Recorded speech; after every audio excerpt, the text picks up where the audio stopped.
ये कहानी है आज से कुछ 20 साल पुरानी। बेंगलुरु के रहने वाली बीवी गिरीश की शादी शुभा शंकर नारायण से तय होती है। शादी के पहले उन दोनों की एंगेजमेंट यानी सगाई होती है। 27 ईयर ओल्ड सॉफ्टवेयर इंजीनियर बीवी गिरीश अपने एंगेजमेंट के बाद बहुत खुश थे और अपने एंगेजमेंट के ठीक 3 दिन बाद गिरीश और उनके फियोंसे शुभा शंकर नारायण एक रेस्टोरेंट में डिनर के लिए जाते हैं। डिनर के बाद वो दोनों अपने स्कूटर से घर निकलने को होते हैं, पर घर जाने से पहले पास में बने एक एयरव्यू पॉइंट पर रुक जाते हैं। शाम का समय था। एयरव्यू पॉइंट पर वो दोनों फ्लाइट लैंडिंग क्यू को एंजॉय करना चाहते थे। फ्लाइट लैंडिंग स्पॉट पर खड़े होकर जब वो दोनों उस नज़ारे को एंजॉय कर रहे थे कि अचानक ही पीछे से कोई गिरीश के सर पर किसी भारी चीज से हमला करता है। वो हमला इतना घातक था कि गिरीश कुछ समझ नहीं पाता और सीधे जमीन पर गिर जाता है। इधर सुबह को भी कुछ समझ नहीं आता। रोती चीखती चिल्लाती सुबह जैसे तैसे मदद लेकर गिरीश को हॉस्पिटल ले जाती है और अगले ही दिन हॉस्पिटल में गिरीश की मौत हो जाती है। इस केस को जब इन्वेस्टिगेट किया गया और गिरीश की मौत की सच्चाई सब लोगों के सामने आई तो यकीन मानिए पूरे भारत में सदमे की लहर दौड़ गई थी। तो किसने और किस वजह से और क्यों इस हत्याकांड को अंजाम दिया, जानने के लिए बने रहिए हमारे साथ इस वीडियो में। तो बिना देरी के सुनते हैं इस मर्डर मिस्ट्री की पूरी सच्चाई। आज की ये कहानी है बेंगलोर से और ये पूरा मामला साल 2003 का है। बेंगलोर के एक नामी लॉयर की एक बेटी जिनका नाम शुभा शंकर नारायण, उम्र करीब 27 साल, बेहद ही पढ़ी लिखी फैमिली से थी। शुभा के फादर बहुत ही बड़े लॉयर थे और साथ ही सोसाइटी में एक रेपुटेटेड पर्सन जिनका काफी नाम था। जो कि शुभा के फादर एक लॉयर थे तो शुभा भी खुद भी एक लॉयर बनना चाहती थी और जिसके लिए वो लॉ की पढ़ाई भी कर रही थी। धीरे धीरे वक्त बीतता है। नवंबर 2003 शुभा के फादर शुभा का रिश्ता बीवी गिरीश नाम के एक लड़के से तय करते हैं। गिरीश बाय प्रोफेशनल एक सॉफ्टवेयर इंजीनियर था। 30 साल का गिरीश बेहद ही अच्छी फैमिली से था और एक बहुत ही बड़ी सॉफ्टवेयर कंपनी में वो नौकरी कर रहा था। शुभा और गिरीश का परिवार पड़ोसी था। बचपन से ही दोनों परिवार एक दूसरे को जानते थे। दोनों परिवारों के बीच अच्छे संबंध थे और जो कि शुभा के फादर गिरीश के फादर और फैमिली को काफी समय से जानते थे तो चाहते थे कि उनकी बेटी किसी अच्छी फैमिली में जाए। खास तौर पर उन्हें लगता था कि गिरीश एक अच्छा लड़का है और उनकी बेटी के लिए ये रिश्ता अच्छा रहेगा और इसी के चलते 30 नवंबर 2003 को गिरीश और शुभा दोनों की एंगेजमेंट की जाती है और शादी अप्रैल 2004 में तय होती है। अब चूंकि गिरीश और शुभा उन दोनों की एंगेजमेंट हो चुकी थी और एंगेजमेंट के लगभग 3 दिन बाद ही शुभा अपने फियोंसे गिरीश से कहती है हम दोनों कहीं डिनर पर बाहर चलते हैं।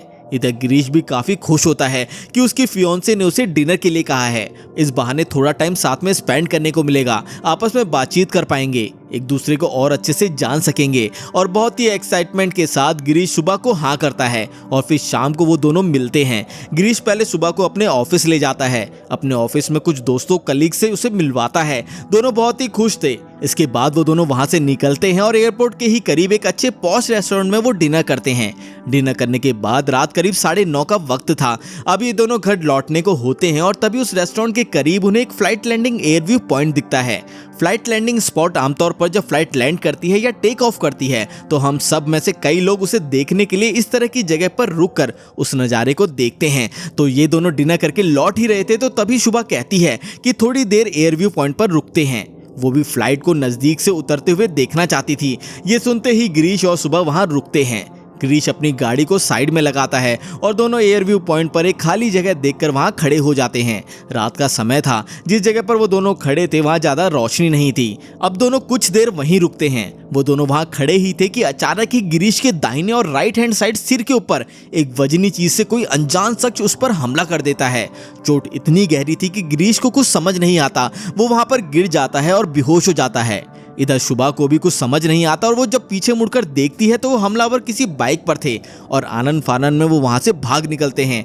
ये सब कुछ इतना तेजी से हुआ कि किसी को कुछ समझ ही नहीं आया। शुभा रोने लगती है, चीखने चिल्लाने लगती है। गिरीश वहीं पर जमीन पर पड़ा था, उसे मदद की जरूरत थी। अब जैसे तैसे शुभा एक कार वाले को अपनी मदद के लिए रोकती है। कार वाला भी एक अच्छा इंसान था। वो तुरंत गाड़ी से बाहर आता है और उसने जिस हालत में शुभा गिरीश को वहां देखा उन्हें देखते ही वो तुरंत उनकी मदद करता है और दोनों मिलकर गिरीश को कार में बैठाते हैं और पास के ही एक हॉस्पिटल में गिरीश को एडमिट किया जाता है। इसके बाद गिरीश का इलाज शुरू होता है। साथ ही शुभा घर वालों को भी इसकी सूचना देती है और सूचना मिलते ही दोनों के घर वाले तुरंत ही हॉस्पिटल पहुंचते हैं। पूरी रात बीत जाती है और अगली सुबह डॉक्टर्स गिरीश को डेड डिक्लेयर क्लियर कर देते हैं, यानी गिरीश की मौत हो चुकी थी। ये वाक्य पूरे परिवार के लिए एक सदमे जैसा था। जिस लड़की की 3 दिन पहले ही एंगेजमेंट हुई हो, जहां पूरा परिवार जिसके लिए एक तरफा खुशियां मना रहा था, पर वो अब उनके साथ नहीं है। जहां एक परिवार ने अपने जवान बेटे को खो दिया और एक लड़की ने अपने फियांसे को खो दिया। पूरे परिवार का बुरा हाल था। सुबह का भी रो रो कर बुरा हाल था, क्योंकि कुछ ही दिनों में दोनों की शादी होने वाली थी और अचानक ही ऐसा कुछ हो जाना। पर जैसे तैसे वो लोग अपने आप को संभाल रहे थे। दूसरी तरफ इस घटना के बाद ही गिरीश के पिता पुलिस स्टेशन जाते हैं और पुलिस स्टेशन जाकर इसकी कंप्लेंट लिखवाते हैं। वो पुलिस को पूरा वाकया बताते हैं कि कैसे उनकी होने वाली बहू और बेटे उस जगह पर खड़े थे और किसी ने उन पर हमला किया और उस हमले में गिरीश की मौत हो गई। इस पुलिस कंप्लेंट के होते ही अब पुलिस इस केस की जांच शुरू करती है, क्योंकि इस कत्ल की इकलौती आई विटनेस थी सुबह। तो सबसे पहले पुलिस सुबह का स्टेटमेंट दर्ज करती है। सुबह उनको बताती है कि उसने ही गिरीश को डिनर के लिए कहा था। उस दिन सबसे पहले वो दोनों गिरीश के ऑफिस गए। उसके बाद उन दोनों ने डिनर के लिए एक पॉश रेस्टोरेंट में बुकिंग की और फिर उस जगह से लौटते हुए गिरीश और सुबह दोनों एक फ्लाइट लैंडिंग स्पॉट पर रुकते हैं और जिस जगह पर वो दोनों खड़े थे वहां पर अचानक ही किसी ने पीछे से गिरीश पर हमला किया और हमलावर कौन था वो देख नहीं पाई। पूरा वाक्य वो पुलिस को डिटेल में बताती है। सुबह सदमे में थी, लगातार रो रही थी। 3 दिन पहले जिसकी एंगेजमेंट हुई हो और उसके होने वाले पति की अचानक ही मौत हो जाए, किसी को भी गहरा सदमा लगेगा। तो पुलिस ने भी सुबह को अच्छे से ट्रीट किया। उसके बाद बाकी के घर वालों से पूछताछ हुई, पर कहीं से भी उन्हें कोई क्लू नहीं मिला। अब पुलिस अपने तरीके से इस केस की जांच करती है। पुलिस उस स्पॉट पर जाती है जहां पे ये घटना हुई थी और कई अलग अलग तरीकों से इस केस की छानबीन की जाती है। परिवार के किसी से कोई पुरानी दुश्मनी या गिरीश की अभी अभी एंगेजमेंट हुई थी, तो क्या उसका किसी लड़की से अफेयर था?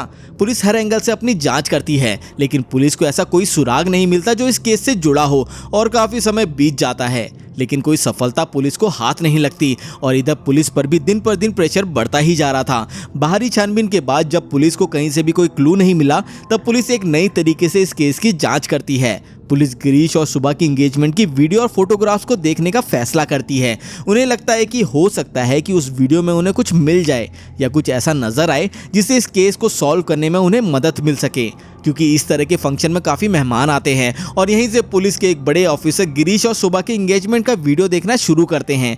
हर एक मेहमान के चेहरे को नोटिस किया जाता है, हर एक छोटी छोटी चीज़ पर ध्यान दिया जाता है, लेकिन किसी भी मेहमान को देखकर या कोई भी ऐसी अजीब चीज़ उस वीडियो में उन्हें नहीं मिली जिसकी मदद से उन्हें गिरीश के इस केस में कुछ सुराग मिल सके। और हर मेहमान, हर रिश्तेदार को नोटिस करने के बाद अचानक ही उन ऑफिसर की नज़र सुबह के चेहरे पर पड़ती है। पुलिस का मकसद सिर्फ उस वीडियो के जरिए उस इंसान को ढूंढना या फिर सुराग को ढूंढना था, तो उस टाइम तक उनके दिमाग में सुबह को लेकर कुछ नहीं था। लेकिन जब उन्हें उस वीडियो को देखने के बाद कुछ नहीं मिला, तब उन्होंने गिरीश और सुबह पर नजर डाली। रिंग सेरेमनी में दोनों बंधे हुए थे, लेकिन दोनों के हाव भाव को देखकर उन्हें बड़ा अजीब सा लगा। उन्हें लगा जिस लड़की की एंगेजमेंट हुई है उसके चेहरे पर ऐसी कोई खुशी नहीं दिख रही जिसका होना किसी भी लड़की के चेहरे पर बहुत ऑब्वियस है। वो लगातार गिरीश से दूरी बनाने की कोशिश कर रही है। उसके चेहरे पर थोड़ा तनाव, थोड़ा गुस्सा भी दिख रहा है। किसी भी लड़की या लड़के की जब एंगेजमेंट या शादी होती है तो उनके चेहरे पर एक अलग ही चमक होती है, पर गिरीश और सुबह के केस में ऐसा उन्हें कुछ नजर नहीं आ रहा था। पुलिस ऑफिसर को ये देखकर थोड़ा अजीब लगा। उन्हें लगता है कि हो ना हो, इस वीडियो को देखकर तो यही लग रहा है कि सुबह शायद इस एंगेजमेंट और रिश्ते से खुश नहीं है, लेकिन ये सिर्फ उनका अंदाजा ही था। हकीकत में क्या है ये उन्हें मालूम नहीं था।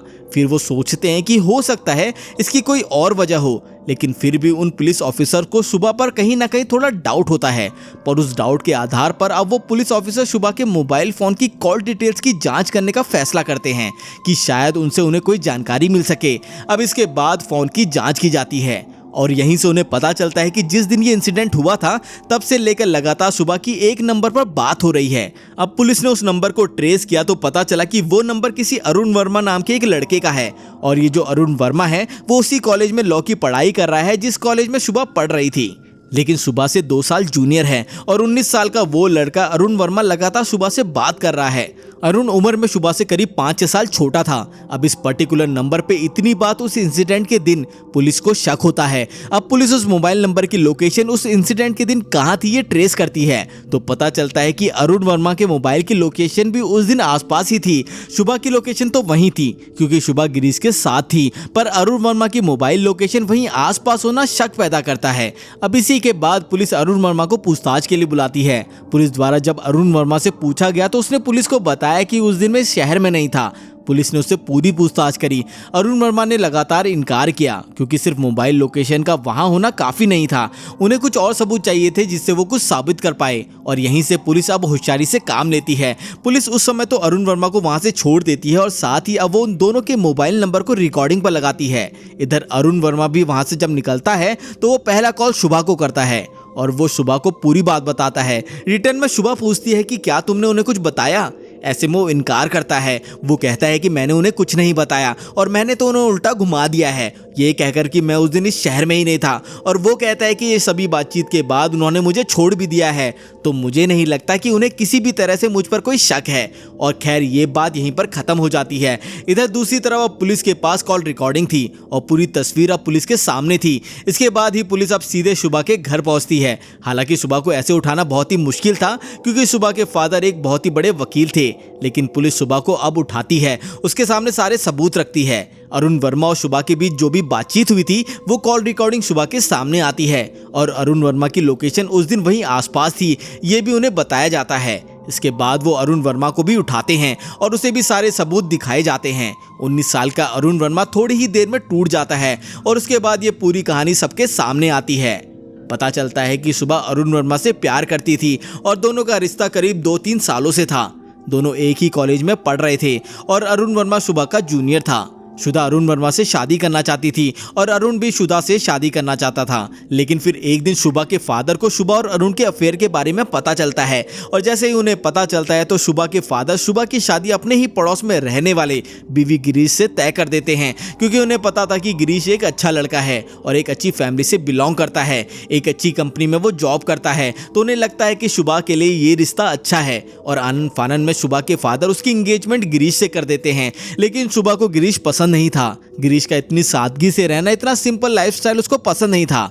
गिरीश उसकी चॉइस का भी नहीं था क्योंकि उसकी नज़र में गिरीश एक सीधा सिंपल लड़का था और उसने अरुण वर्मा को अपने लिए पसंद किया था। लेकिन अपने फादर के दबाव में आकर उसने गिरीश से एंगेजमेंट कर ली थी, पर वो उससे खुश नहीं थी और कहते हैं कि इसकी एंगेजमेंट के दिन उसकी ब्यूटिशियन जो उसका मेकअप कर रही थी, उसने उससे कहा था कि इस लड़के के साथ एंगेजमेंट तो करूंगी पर इसके साथ शादी नहीं करूंगी, या तो मैं शादी के दिन भाग जाऊंगी या इसे मार दूंगी। अपनी एंगेजमेंट के बाद शुभा लगातार परेशान थी। अरुण वर्मा से उसकी लगातार बात भी हो रही थी।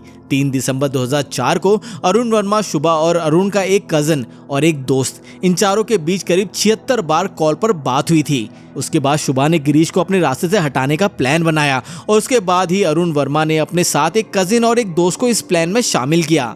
इसके बाद प्लान किया गया कि 3 तारीख की रात को शुभा गिरीश को अपने साथ डिनर के लिए लेकर जाएगी। उसके बाद वो उसी एयरव्यू पॉइंट के नजदीक उसे लेकर आएगी, क्योंकि रात का टाइम होगा, जगह सुनसान रहती है, तो वहां पर उसे आराम से मारा जा सकता है। और उसी प्लानिंग के हिसाब से शुभा अब गिरीश को डिनर के लिए कहती है और डिनर के बाद प्लान के मुताबिक ही गिरीश को फ्लाइट लैंडिंग स्पॉट पर लेकर गई। उसे जानबूझकर सुनसान जगह पर एक कोने पर खड़ा किया और तभी थोड़ी देर में अरुण वर्मा और उसके साथी वहां पहुंचते हैं। उस जगह पर काफी अंधेरा था। पीछे से आकर वो गिरीश के ऊपर एक भारी वजनी चीज से हमला करते हैं और मौका पाते ही वो तीनों वहां से फरार हो जाते हैं। और आगे की कहानी तो आप सबको मालूम ही है। इस हत्या के 50 दिन बाद 25 जनवरी 2004 को इन चारों को गिरफ्तार कर लिया गया। इसके बाद ये केस फास्ट ट्रैक कोर्ट में गया। इसके बाद 2004 से लेकर 2010 तक फास्ट ट्रैक कोर्ट में ये मुकदमा चला। 2010 में फास्ट ट्रैक कोर्ट ने शुभा, अरुण के दोनों साथियों को उम्र कैद की सजा सुनाई। इसके बाद चारों इस सजा के खिलाफ कर्नाटक हाई कोर्ट पहुंचे, पर कर्नाटक कोर्ट ने भी इन चारों की सजा को बरकरार रखा। इसके बाद वो लोग सुप्रीम कोर्ट गए। अब तक इन चारों को जेल में रहते हुए करीब 10 साल हो चुके थे और अगस्त 2014 में वो चारों जमानत में बाहर आ गए। तो दोस्तों, आपकी इस केस पर क्या राय है? आपको क्या लगता है कि क्या इस अपराध को होने से टाला जा सकता था? हमें कमेंट करके जरूर बताएं। अगर आपको ऐसे ही सॉल्व्ड केसेस की कहानी सुनना पसंद है तो हमारे चैनल को सब्सक्राइब जरूर कर लें। तो मिलते हैं अगली वीडियो में।